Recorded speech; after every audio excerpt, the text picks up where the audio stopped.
सक्रियता दर activity rate देश के श्रम बल को सक्रियता दर अथवा भागीदारी दर कहा जाता है।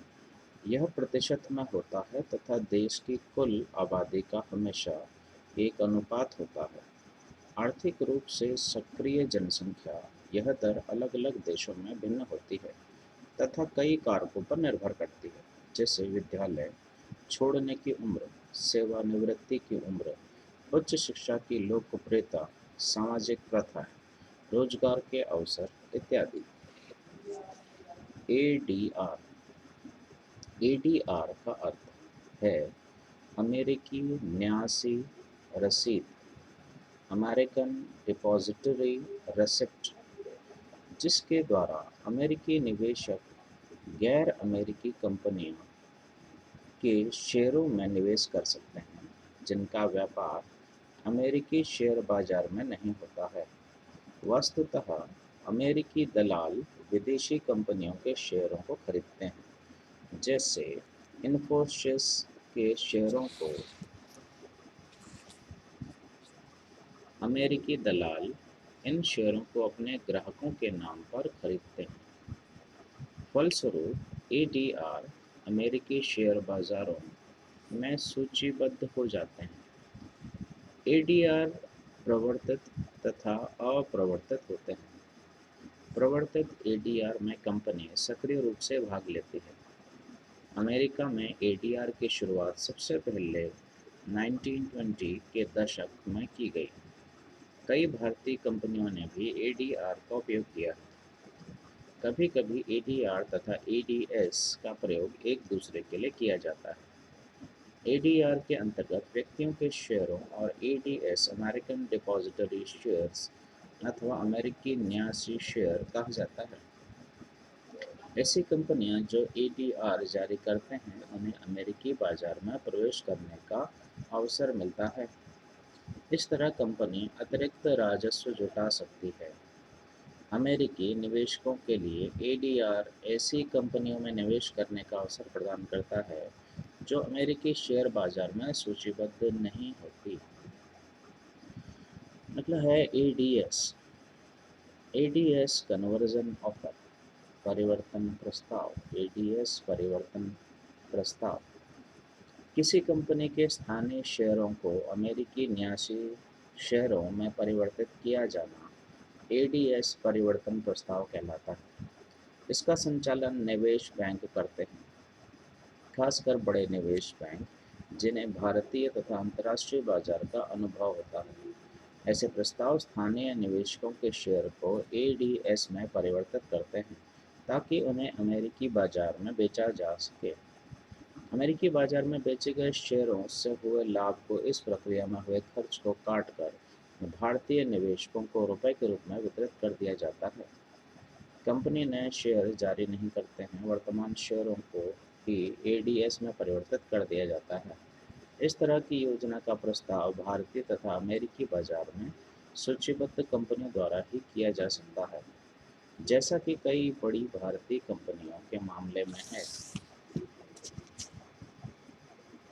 इससे कंपनी को नए निवेशक मिलते हैं और अमेरिकी शेयर बाजारों पर दृश्यता बनती है। वे स्थानीय निवेशकों का भारतीय शेयर बाजारों में उपलब्ध कीमतों के मुकाबले उनके शेयर ऊंचे दामों पर बेचने का मौका देकर संतुष्ट भी करते हैं। प्रतिकूल चयन, एडवर्स सिलेक्शन। बीमा के व्यवसाय से जुड़ी हुई दो प्रकार की बाजार विफलता होती है: नैतिक संकट, मॉरल हैजर्ड्स, तथा प्रतिकूल चयन। प्रतिकूल चयन का अर्थ है ऐसे लोगों के साथ व्यापार करना जिनसे बचा जा सकता था। प्रतिकूल चयन की समस्या तब उत्पन्न होती है जब किसी बीमा योजना के संदर्भ में खरीदार तथा विक्रेता दोनों की जानकारी के बीच असम्मति हो। चूंकि बीमा योजना ऐसे मामलों में लाभकारी नहीं हो सकता है जब खरीदारों को उनके दावे से जुड़े जोखिमों के बारे में बेहतर जानकारी हो। आदर्श मामले में आबादी के बीमित वर्ग, जैसे कि 40 साल के धूम्रपान करने वाले पुरुष, से अनियमित क्रम से चुने गए व्यक्ति के जोखिम के आधार पर बीमा प्रीमियम निर्धारित किया जाता है। बाजार की विफलता का अन्य प्रकार की बीमा के साथ जुड़ा नैतिक खतरा है। कृषि विस्तार, एग्रीकल्चरल एक्सटेंशन। यदि लोगों के द्वारा की जा रही खेती उनके दिन प्रतिदिन के घरेलू जीवन तथा सामुदायिक जीवन में कृषि अनुसंधान तथा विकास का उपयोग किया जाता हो, तो यह कृषि विस्तार कहलाता है। यह सामुदायिक विकास में एक महत्वपूर्ण भूमिका निभाता है। यह एक दो तरफ़ा प्रणाली है जो ग्रामीण लोगों को न केवल नए वैज्ञानिक विधियों की जानकारी देती है, बल्कि उनकी समस्याओं को भी वैज्ञानिक संस्थानों तक पहुंचाती है, ताकि उन पर और अधिक अनुसंधान हो सके। अन्य विकासशील देशों की तरह भारत में कृषि विस्तार की भूमिका शैक्षिक से कहीं अधिक है तथा इसे ग्रामीण क्षेत्र में मानव संसाधन विकास से भी जोड़ा जाना चाहिए। इस तरह कृषि विस्तार विकसित देशों की तुलना में विकासशील देशों में और अधिक जटिल कार्य है। इस क्षेत्र में सूचना प्रौद्योगिकी का विस्तार एक महत्वपूर्ण भूमिका निभा सकता है। कृषि श्रमिक, एग्रीकल्चरल लेबर, वह व्यक्ति को किसी अन्य व्यक्ति को जमीन पर वह व्यक्ति को किसी अन्य व्यक्ति की जमीन पर मजदूरी के लिए काम करता है, चाहे वह पैसे के रूप में, घटक के रूप में अथवा हिस्सेदारी के रूप में हो। कृषि मजदूर कहलाता है। उसके लिए भूमि पर कोई जोखिम नहीं होता है, वह केवल मजदूरी के लिए दूसरे व्यक्ति की भूमि पर कार्य करता करती है। कृषि श्रमिक का उस भूमि पर पट्टे अथवा ठेके संविदा का कोई अधिकार नहीं होता जिस पर वह कार्य करता है। अल्पाइन परिवर्तनीय बंधपत्र, एल्पाइन कन्वर्टेबल बॉन्ड। अल्पाइन परिवर्तनीय बंधपत्र (एसीबी) एक विदेशी मुद्रा परिवर्तनीय बॉन्ड (एफसीसीबी) है जिसे एक भारतीय कंपनी द्वारा विशेष रूप से स्विस निवेशकों के लिए जारी किया जाता है। एमोर्टाइजेशन। यदि कर्जदार किसी ऋण का किस्तों में भुगतान करे तो यह एमोर्टाइजेशन कहलाता है। यह प्रायः एक सम सम्मत अवधि में किया जाता है तथा प्रत्येक किस्त में ऋण का एक भाग तथा ब्याज शामिल होता है। एडियन संधि, एडियन एंडियन पैक्ट, एंडियन संधि या एंडियन पैक्ट। यह एक क्षेत्रीय संधि है जो एक साझा बाजार स्थापित करने का उद्देश्य से की गई है। इस साझा बाजार की शुरुआत 1969 से की गई है। वर्तमान में इस साझा बाजार के सदस्य पेरू, इक्वाडोर, बोलिविया तथा वेनेजुएला है। 1980 के दशक के मध्य तक क्षेत्रीय आर्थिक और तथा राजनीतिक अस्थिरता के कारण यह संधि लगभग विफल हो गई तथा इसकी पुनः शुरुआत 1990 में की गई। इस संधि के प्रारंभिक सदस्य चिली को हटा दिया गया तथा नए सदस्य वेनेजुएला को शामिल किया गया। एनिमल स्पिरिट, आर्थिक संपन्नता का एक अनिवार्य अवयव आत्मविश्वास है जिसे जे एम कीनेस ने एनिमल स्पिरिट जिंदा दिली कहा है। कीनेस के अनुसार यह एक सहज आशावाद नेव ऑप्टिमिज्म है जिसके द्वारा एक उद्यमी घाटे के सत्य को दरकिनार कर देता है, उसी तरह जिस तरह एक स्वस्थ व्यक्ति मृत्यु का अनुमान नहीं लगाता है। लेकिन इस तरह के आत्मविश्वास के आधार का पता लगाना कठिन है। लेकिन यह आक्रामकता एनिमल स्पिरिट कहाँ से आई? यह एक रहस्य है। क्या यह बाहर से कृत्रिम तरीके से तैयार की गई है या यह एक सहज बात है जिसके साथ कोई पैदा होता है? आदि। एंटी ट्रस्ट, यह बाजार के एकाधिपत्य से निपटने के लिए सरकार द्वारा बनाई गई नीति है। ऐसे कानून बड़े निजी कंपनियों को बाजार से अत्यधिक लाभ कमाने से रोकती है तथा निजी कंपनियों के विलय एवं अधिग्रहण पर भी रोक लगाती है, ताकि बाजार में किसी निजी कंपनी के एकाधिकार को बढ़ावा नहीं मिले। अमेरिका में ऐसे कानून प्रचलन में हैं। मूल्य वृद्धि, एप्रिसिएशन। अर्थशास्त्र में मूल्य वृद्धि का उपयोग दो संदर्भों में किया जाता है। इसका उपयोग समय के साथ संपत्ति के मूल्य में हो रही वृद्धि के लिए किया जाता है, जैसे जमीन, फैक्ट्री की इमारत, घर, दफ्तर इत्यादि के मूल्य में वृद्धि के लिए। इस तरह की मूल्य वृद्धि को पूंजी मूल्य वृद्धि, कैपिटल एप्रिसिएशन कहा जाता है। यह विदेशी मुद्रा की तुलना में किसी भी मुद्रा के मूल्य में वृद्धि है।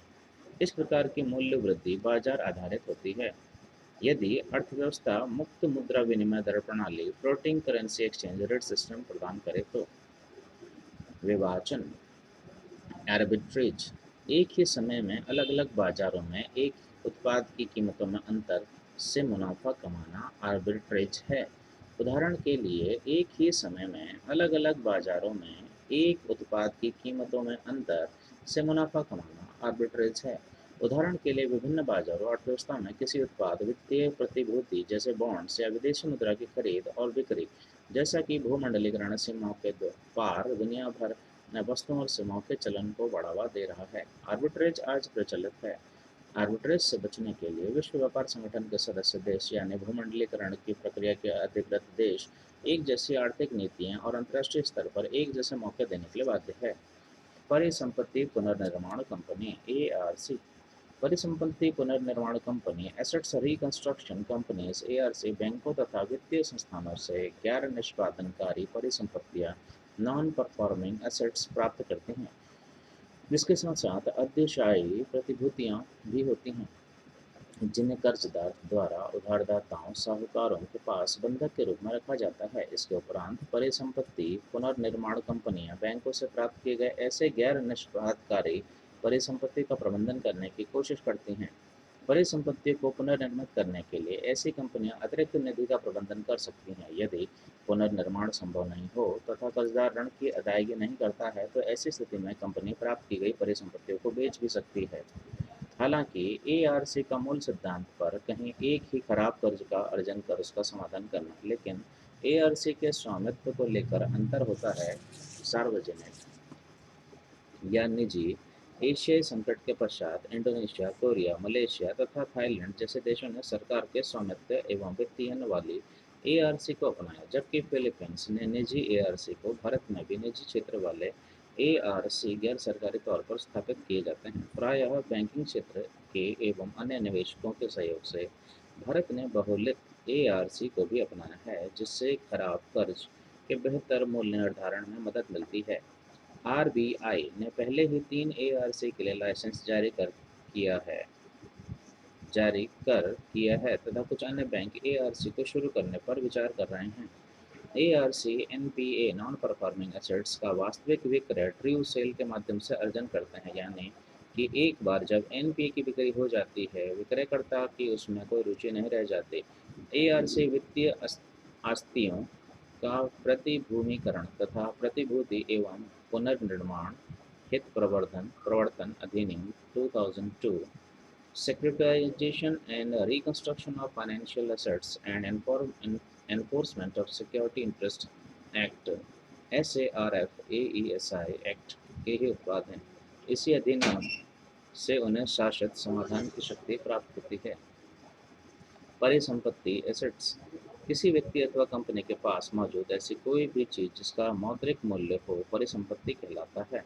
यह 3 प्रकार की होती है। मूर्त परिसंपत्ति टैंगिबल एसेट्स।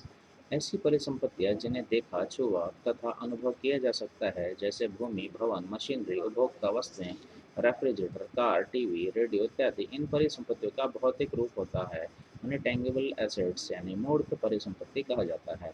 अमूर्त परिसंपत्ति इनटैंगिबल एसेट्स। इन परिसंपत्तियों का भौतिक अस्तित्व नहीं होता है तथा अर्थात इनका आंतरिक मूल्य कुछ नहीं होता, किंतु इनका मूल्य स्वामित्व एवं कब्जे ऑनरशिप एंड पोजेशन के द्वारा प्रदत्त अधिकारों से प्राप्त किया जाता है, जैसे व्यापारिक चिन्ह, ख्याति, ज्ञान, पेटेंट, कॉपीराइट इत्यादि। वित्तीय परिसंपत्तियां फाइनेंशियल एसेट्स। मूर्त परिसंपत्ति तथा अमूर्त परिसंपत्तियों के अतिरिक्त वित्तीय रूप से मूल्यवान वस्तुएं जैसे मुद्रा, बैंक खाते, बॉन्ड, प्रतिभूति, शेयर इत्यादि वित्तीय परिसंपत्ति कहलाती है। अभ्यर्पित राजस्व असाइन्ड रेवेन्यू। यह शब्दावली विभिन्न करों, शुल्कों, उपकरों, अधिशुल्कों आदि प्राप्तियों के लिए प्रयुक्त होते हैं। सरकार द्वारा परंपरागत रूप से स्थानीय निकायों, पंचायती एवं संस्थाओं की तरफ से वसूली जाती है और बाद में पंचायती राज संस्थाओं को अभ्यर्पित अथवा उनके लिए समायोजित कर दी जाती है। ऐसे राजस्व का संग्रह स्थानीय निकायों के लिए प्रासंगिक कानूनों से शासित होता है। भारत में अभ्यर्थित राजस्व के कुछ उदाहरण हैं: मनोरंजन कर, स्टाफ शुल्क, कर अधिशुल्क, भी भू राजस्व, स्थानीय उपकर, खातों एवं खनिजों के पट्टे की राशि, सामाजिक वानिकी की विक्रय प्राप्तियां आदि। राज्य वित्त आयोग ने स्थानीय निकायों को वस्तुनिष्ठ कसौटी पर अत्यर्थित राजस्व के प्रतिनिधान डिवॉल्यूशन ऑफ असाइन्ड रेवेन्यू की अनुशंसा की है। अटार्की अटार्की यह आत्मनिर्भरता और एक देश द्वारा कोई अंतर्राष्ट्रीय व्यापार नहीं करने का विचार है। दुनिया का कोई भी देश अपने लोगों को प्रतिस्पर्धात्मक कीमतों पर सभी वस्तुएं या सेवाएं उपलब्ध कराने में सक्षम नहीं है। हालांकि कुछ ने अक्षमता और तुलनात्मक गरीबी की कीमत पर जीवन जीने की कोशिश की है। मंदी बदलाव, बैकवर्डेशन। मंदी बदलाव वायदा व्यापार से संबंधित एक शब्द है जिसका अर्थ है किसी वस्तु का मूल्य वायदे के सौदे वायदा बाजार की तुलना में वर्तमान में नकद बाजार अधिक होता है। यदि स्थिति विपरीत हो तो उसे कॉन्टेंगो कहते हैं। Bank back to back loan, back to back loan, यह अंतर्राष्ट्रीय व्यापार में उपयोग किए जाने वाला एक शब्द है जिसके अंतर्गत भिन्न भिन्न अर्थव्यवस्थाओं देश की दो कंपनियां एक दूसरे की मुद्रा उधार में लेती हैं तथा एक निर्धारित समय के अंदर ऋण अदायगी पर सहमत होते हैं। प्रत्येक कंपनी को अदायगी के ही दिन ऋण की पूरी मात्रा उनके घरेलू मुद्रा में प्रदान की जाती है, जिसमें विनिमय दर में उतार चढ़ाव के कारण हुई हानि का कोई खतरा नहीं होता। बहुराष्ट्रीय कंपनियों में विनिमय दर से उत्पन्न खतरे को कम करने में यह कारगर उपाय साबित हुआ है। इस प्रकार के ऋण को समानांतर ऋण पैरेलल लोन भी कहा जाता है। बैड बैंक, ऐसा बैंक जो मौजूदा बैंकों के अनुपयुक्त कर्ज जिन्हें भारत में गैर निष्पादित संपत्तियां यानी एनपीए कहा जाता है, खरीदने के लिए विशेष तौर पर बनाया गया बैंक होता है ताकि ऐसे कर्ज निपटाए जाएं। इस तरीके से एनपीए वाले बैंक अपनी बैलेंस शीट साफ सुथरी करके और ग्राहकों को दोबारा कर्ज देना शुरू कर देते हैं। बैड बैंक अब फंसे हुए कर्जों को वसूलने की कोशिश करते हैं जो उन्होंने कानूनी ढंग से खरीदे हैं। ऐसे बैंक 20वीं सदी में यूएसए में स्थापित किए गए थे और हाल ही में ये दोबारा इस्तेमाल में तब आए जब यूएस सेंट्रल बैंक के प्रमुख बेन बर्नanke ने देश में निजी बैंकों के सब प्राइम कर्ज के निपटारे के लिए सरकार द्वारा संचालित बैड बैंकों के इस्तेमाल का सुझाव दिया। 2007 के सब प्राइम संकट को देखते हुए भारत में यह समाचार में तब आया जब आर्थिक समीक्षा 2016-17 ने भारत सरकार को इस तरह की संस्था सार्वजनिक क्षेत्र संपत्ति पुनरुद्धार संस्था पारा पीएआरए गठित करने का सुझाव दिया जिससे दोहरी बैलेंस शीट टीबीएस की समस्या का समाधान किया जा सके जिसका देश सामना कर रहा है। एक तरफ सार्वजनिक क्षेत्र के बैंक बड़े पैमाने पर एनपीए का सामना कर रहे हैं जबकि दूसरी ओर देश का निजी कॉरपोरेट क्षेत्र जो इन बैंकों का कर्जदार है भी ऋणात्मक बैलेंस शीट की समस्या से जूझ रहा है। सेवाएं देने या उन पर देय कर्ज को खत्म करने में असमर्थ है। माना जा रहा है कि पीएआरए बैंकों के साथ ही साथ कॉरपोरेट क्षेत्र के बैलेंस शीट को साफ सुथरा करेगा। समीक्षा ने दक्षिण पूर्वी एशियाई अर्थव्यवस्था को उद्धृत किया है जहां 1996-97 के मुद्रा संकट के दौरान ऐसी संस्थाओं का प्रभावी तरीके से इस्तेमाल किया गया। मार्च 2017 तक ऐसा दिखता था कि सरकार इस तरह की संस्था बैंक गठित करने को तैयार है। अगला है बुरा ऋण, बैड डेब्ट। यह शब्द लेखांकन अकाउंटिंग में उपयोग किया जाता है जिसका अर्थ है वे ऋण जिनकी वसूली संदिग्ध हो अथवा संभव नहीं हो। ऐसा तब होता है जब कर्जदार दिवालिया बन जाता है। बैंक ऐसे ऋणों को व्यापार में हुए खर्च के रूप में प्रस्तुत करता है। बदला, यह कॉन्टेंगो के लिए एक भारतीय शब्द है। कॉन्टेंगो का संबंध स्टॉक बाजार से संबंधित व्यापार से है जिसमें या तो शेयर के खरीदार भुगतान का स्थगन कर देते हैं या फिर भुगतान किए जाने पर शेयर उपलब्ध कराने वाला व्यक्ति अपना विचार बदल लेता है।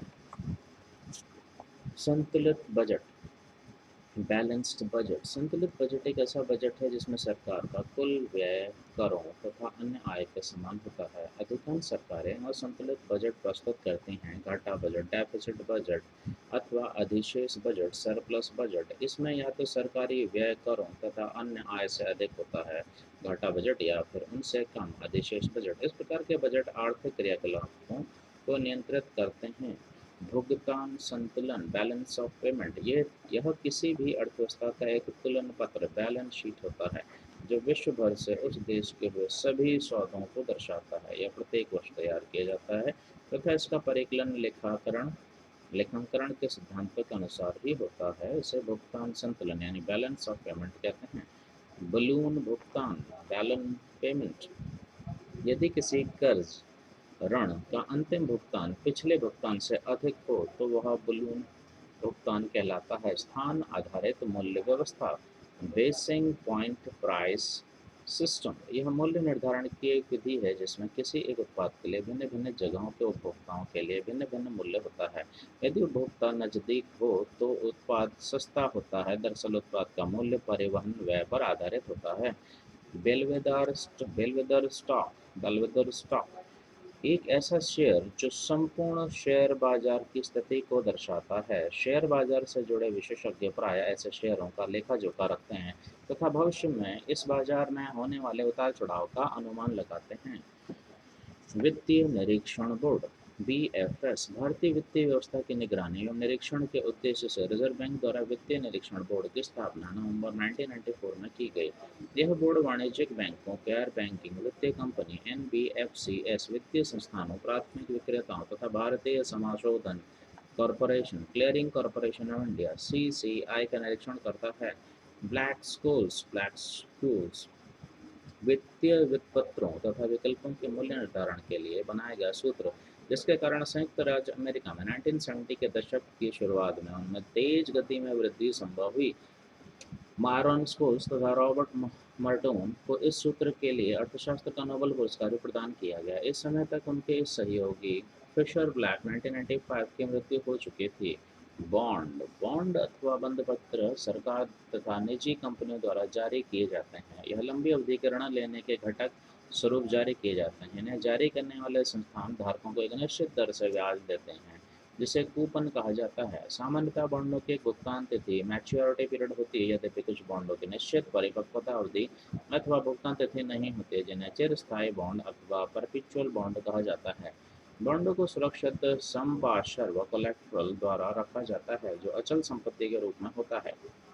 स्थायी परिसंपत्ति डिबेंचर जिसका उपयोग लंबी अवधि के ऋण लेने के लिए किया जाता है को संपार्श्व का समर्थन नहीं होता है।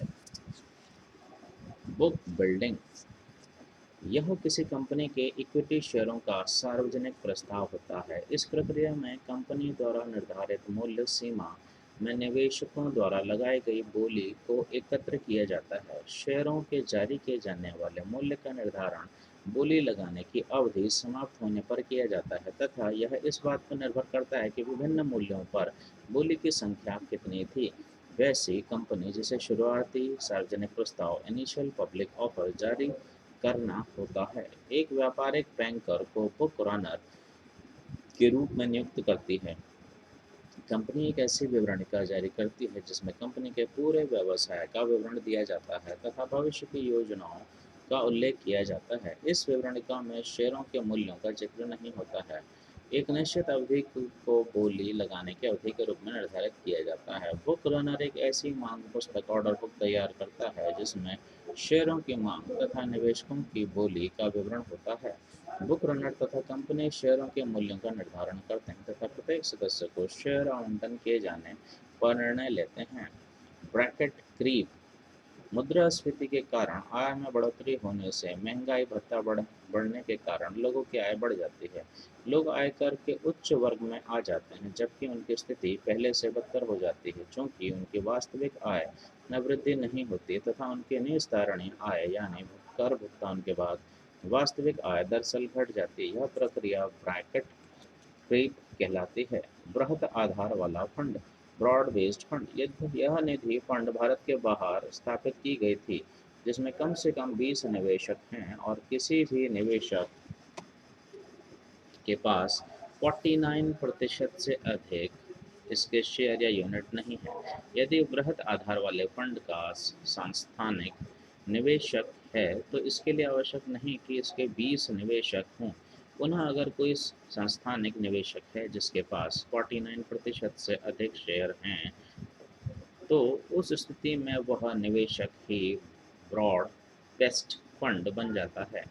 भारत में जो लोग ब्रॉड बेस्ड फंड की तरफ से निवेश करना चाहते हैं वे एफआईआई के स्थान पर ऑन बिहाफ पंजीकृत होने के लिए अर्ह माने जाते हैं। वे हैं शासित प्रबंधन कंपनियां, एसेट मैनेजमेंट कंपनीज, दूसरा है निवेश प्रबंधक सलाहकार, इन्वेस्टमेंट मैनेजर एडवाइस, सांस्थानिक पोर्टफोलियो प्रबंधक, इंस्टीट्यूशनल पोर्टफोलियो मैनेजर एक न्यास के न्यासी, ट्रस्टीज ऑफ ट्रस्ट तथा बैंक। ब्राउनफील्ड लोकेशन एक परिव्यक्त औद्योगिक क्षेत्र जिसे तोड़कर नए उद्योगों को बसाया जाता है। यह ग्रीनफील्ड लोकेशन के बिल्कुल विपरीत होता है, जहां एक नए क्षेत्र में नए उद्योगों को स्थापित किया जाता है। बबल किसी भी संपत्ति के मूल्य में हुई वृद्धि जो अर्थशास्त्र के सिद्धांतों से परे हो तथा लोग ऐसी संपत्ति को अपने पास रखने के इच्छुक होते हैं। बबल की समाप्ति के बाद संपत्ति का मूल्य अपने वास्तविक दाम पर पहुंच जाता है। बजट लाइन वे द्विविध अक्ष आलेख द्वैलाक्सिस ग्राफ पर बनी एक रेखा जो वस्तुओं के ऐसे वैकल्पिक संयोजन को दर्शाती है जिसे उपभोक्ता द्वारा एक निश्चित आय के साथ निश्चित मूल्य पर खरीदा जा सकता है। बुलेट पुनर्भुगतान बुलेट रीपेमेंट। बुलेट पुनर्भुगतान का अर्थ है परिपक्वता पर समूची ऋण राशि लोन अमाउंट का एक मुश्त भुगतान। बैंकिंग नियामकों भारत में आरबीआई को एनपीए की तेज वसूली के लिए ऐसी व्यवस्था लागू करनी चाहिए। इस माध्यम से विवादग्रस्त परिसंपत्तियां डिस्ट्रेस्ड एसेट्स बैंक में वापस आती हैं, भले ही उनसे मुनाफे की उम्मीद कम हो।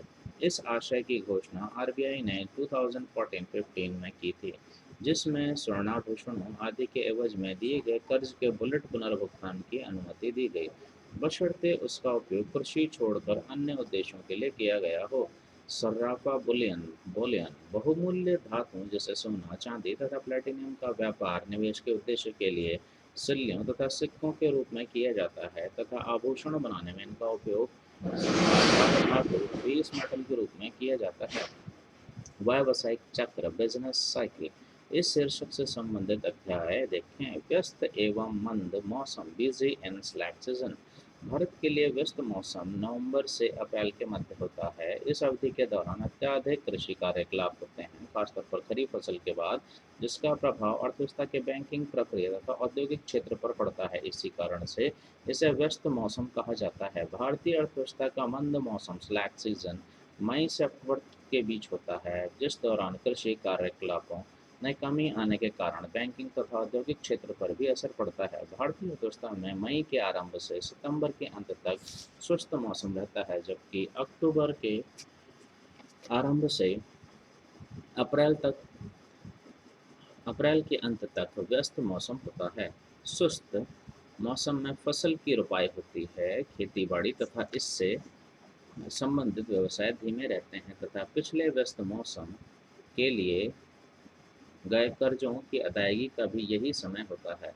परिणामस्वरूप पैसे की वृद्धि दर धीमी एवं ऋणात्मक होती है। सरकार सामान्यतः शुष्क मौसमों में कर्जदारी करती है क्योंकि वाणिज्यिक क्षेत्र से कर्ज की मांग बहुत मजबूत नहीं होती, चूंकि अभी नई फसल बाजार में नहीं पहुंची होती है, जबकि उसकी मांग बनी रहती है। शुष्क मौसमों में वस्तुओं के मूल्य चढ़े हुए होते हैं।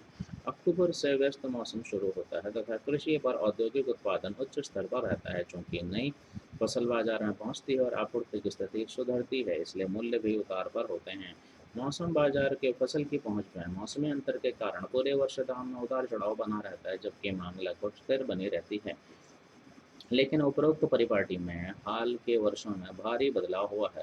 अब सरकार सुस्त एवं व्यस्त दोनों मौसमों में उधार देती है। उद्योग भी दोनों मौसमों में सक्रिय रहते हैं। भंडारण एवं संग्रहण सुविधाओं में बढ़ोतरी के कारण कृषि उत्पादों के प्रभाव में उतार चढ़ाव कम होता है। पैसे की आपूर्ति लगातार बढ़ती रहती है तथा दाम पूरे समय चढ़े हुए रहते हैं। क्रेता बाजार बायर्स मार्केट।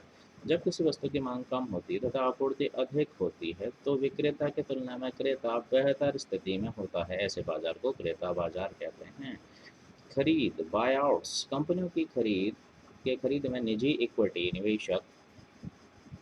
निवेशक प्राइवेट इक्विटी इन्वेस्टर्स दो प्रकार से भाग लेते हैं। निजी इक्विटी समर्थित खरीद का अर्थ है कि निजी इक्विटी निवेशक